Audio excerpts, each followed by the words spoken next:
காக்கை சிறகினிலே நந்தலாலா நின்றன் கரிய நிறம் தோன்றுதையே நந்தலாலா.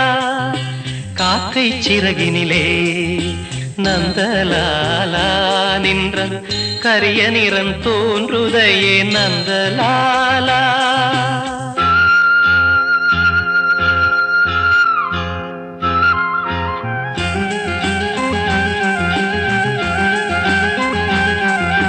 பார்க்கும் மரங்கள் எல்லாம் நந்தலாலா நின்றன் பச்சை நிறம் தோன்றுதையே நந்தலாலா. காக்கை சிறகினிலே நந்தலாலா நின்றன் கரிய நிறம் தோன்றுதையே நந்தலாலா.